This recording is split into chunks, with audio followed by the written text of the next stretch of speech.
નમસ્કાર, આપ જોઈ રહ્યા છો વીટીવી ન્યૂઝ. આપની સાથે હું છું તોરલ. સમાચાર વિસ્તારથી જોઈશું. વિશ્વ કોરોનાની મહા અસરમાંથી બહાર આવવાના સંકેત મળી રહ્યા છે.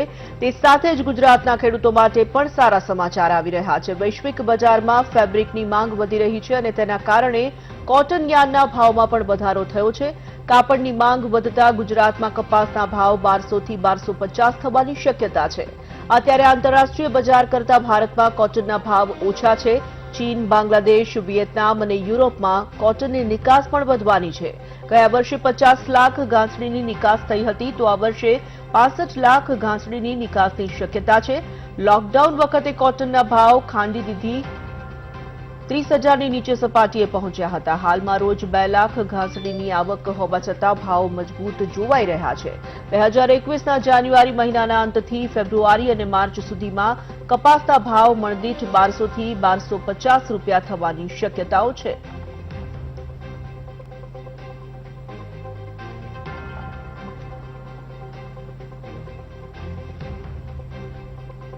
કોરોનાના કાળમાં આપણે કહીએ તો રો કોટન ડાઉનવર્ડ શંકર 30,000 રૂપિયા સુધી ગયું હતું. આજે અપ્રોક્સિમેટલી 41,000નો રેટ આવી ગયો છે. એટલે કોટનના ભાવમાં અપ્રોક્સિમેટલી 35% જેવો વધારો બોટમ લેવલથી ગણાય.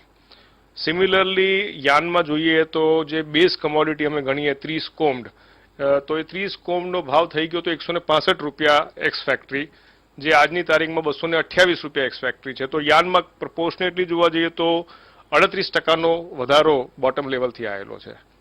આ ઇન્ક્રીઝ ત્યારે જ આવી શકે જ્યારે ડિમાન્ડ આવે, અને આજની તારીખમાં ડિમાન્ડ ખૂબ જ સારી છે.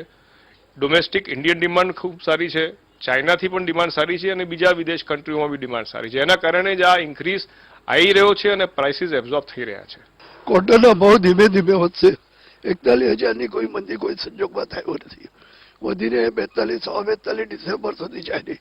જાન્યુઆરી એન્ડ પછી સુધારો પડશે અને માર્ચ એન્ડ સુધીમાં તેના ભાવ 44-45,000 લઈ જશે. કપાસની દ્રષ્ટિએ જોઈએ તો અત્યારે 950 થી 1150 છે. એ ઘડીએ 1100 થી લગાવીને 1300 રૂપિયા ભાવ થવાના શક્યતા છે. તેના મુખ્ય 2 કારણ છે કે ગઈ સાલ એક્સપોર્ટ આપણે 50 લાખ થયું હતું, આ સાલ એક્સપોર્ટ આપણું 60-65 લાખ થઈ જશે. તો આજ વિષય પર વધુ વિગતો સાથે જોડાઈ ચૂક્યા છે સંવાદદાતા પરાગ. વિદેશમાં કોટનની માંગ વધી છે, તો શું માની શકીએ કે વિશ્વ કોરોનાની મહાભયાનક અસરોમાંથી બહાર આવી રહ્યું છે?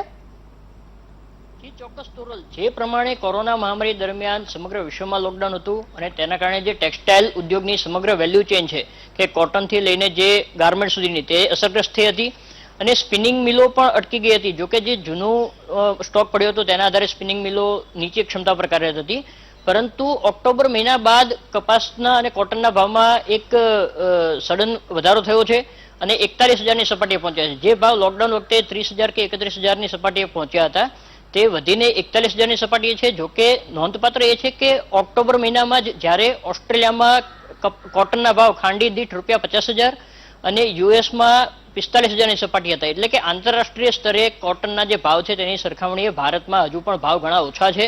આ વખતે કોટન કોર્પોરેશન ઓફ ઇન્ડિયા એટલે કે CCIએ ક્વિન્ટલ દીઠ ₹5515ની MSP નક્કી કરી છે અને અલગ અલગ ગુણવત્તા મુજબના કપાસમાં ખેડૂતોને મણ દીઠ ₹950 થી 1150 મળી રહ્યા છે.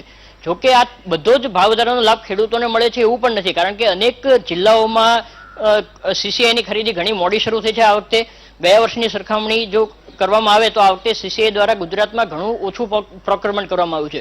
એટલે કે ગુજરાતના ખેડૂતોએ કે જે કપાસ ઉત્પાદન કર્યું છે, ગુજરાત પણ સમગ્ર દેશમાં નોંધપાત્ર કપાસ ઉત્પાદન કરે છે. એટલે કે ગયા વર્ષે ગુજરાતે લગભગ 88 લાખ ગાંસડી કપાસ ઉત્પાદન કર્યું હતું, તે આ વખતે 90 થી 92 લાખ ગાંસડી રહેવાની સંભાવના છે. અને છેલ્લા વર્ષોમાં જે પ્રમાણે અતિવૃષ્ટિ થાય છે તેના કારણે પણ કપાસના ઉત્પાદન પર નકારાત્મક અસર થઈ છે. પરંતુ ભારતમાં ઉગતું કપાસ કે જે જીનિંગ બાદ રૂનું સ્વરૂપ ધારણ કરે છે અને કોટન યાર્ન બને છે, તેની ચાઇના, વિયેટનામ, કોરિયા, બાંગ્લાદેશ અને યુરોપના દેશોમાં ઘણી સારી માંગ રહેતી હોય છે. આ વખતે પણ આ માંગ સતત વધી રહી છે અને યુરોપને બાદ કરતા બાકીના 4 માર્કેટમાં ભારતીય કોટનની માંગ સતત સારી રહી છે. એટલે કે આગામી મહિનાઓમાં જે પ્રમાણે નિષ્ણાતો જણાવે છે કે કોટનના ભાવ જે 31,000ની સપાટી સુધરવાના શરૂ થયા હતા અને ઓક્ટોબર મહિના સુધી 36,000ની સપાટી પર પ્રતિ ખાંડી રહ્યા હતા, તે હાલમાં આટલી વિપુલ પ્રમાણમાં અરાઇવલ હોવા છતાં 41,000ની સપાટીથી ઉપર રહ્યા છે અને જાન્યુઆરી મહિનાના અંત બાદ ફરીથી તેમાં ભાવ વધારો થશે અને રૂપિયા 44,000ની સપાટી પ્રતિ ખાંડી જે પ્રોસેસ કોટન છે તેનો ભાવ આવે તેવી પૂરી શક્યતા છે. એટલે કે ખેડૂતોને પોતાના રો કોટનના ભાવ રૂપિયા 1250 પ્રતિ મણથી વધારે મળશે તે સુનિશ્ચિત છે. એટલે કે જે ખેડૂતો હજી કપાસ વેચ્યો નથી અથવા તો તેમની પાસે કોઈ નીચા ભાવે જીનર્સ જો નીચા ભાવે ખરીદી કરવા માંગે તો ખેડૂતોએ આ ટ્રેપમાં ફસવા જેવું નથી અને સમગ્ર વિશ્વમાં કોટનના ભાવમાં મજબૂતી છે તેનો લાભ ગુજરાતનો ખેડૂત પણ લે અને પોતે પોતાની મહેનતથી પકવેલું કપાસ ઊંચામાં ઊંચા ભાવે વેચે તે તેણે ધ્યાનમાં રાખવું જોઈએ. બિલકુલ પરાગ, ખાસ કરીને વૈશ્વિક બજારમાં કોટનની માંગ વધે જે રીતે આપ જણાવી રહ્યા છો તો ગુજરાતના ખેડૂતો માટે ખાસ કરીને શું સીધો ફાયદો થઈ શકે છે?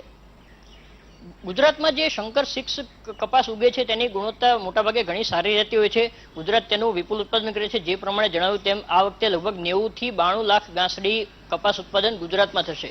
એટલે કે ગુજરાતમાં જે કપાસનું ઉત્પાદન થાય છે તેમાંથી લગભગ 30% કોટન એક્સપોર્ટ થતું હોય છે, જેમાં ચીનનો ભાગ મેજોરિટી એટલે કે 30%માંથી લગભગ 40% કોટન ચાઇના અને બાકીનું કોટન જે છે તે વિયેટનામ, બાંગ્લાદેશ, કોરિયા અને યુરોપમાં જતું હોય છે.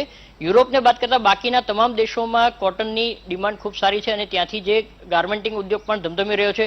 હાલમાં જો ગુજરાતની વાત કરીએ તો જીનિંગ બાદ સ્પિનિંગ, વીવિંગ, નીટિંગ, પ્રોસેસિંગ અને ગાર્મેન્ટિંગ આ તમામ જે વેલ્યુ ચેનના ઉદ્યોગો છે તેમાંથી મોટાભાગના ઉદ્યોગો 100%ની ક્ષમતા પર કાર્યરત છે. એટલે કે રિટેલ માર્કેટમાં જે કપડાની ડિમાન્ડ જોવા મળી છે લોકડાઉન ખુલ્યા બાદ તે પૂરી કરવા માટે હવે ઉદ્યોગો ધમધમતા થયા છે અને તેનો પૂરો લાભ ગુજરાતના ખેડૂતો મેળવે તે જરૂરી છે.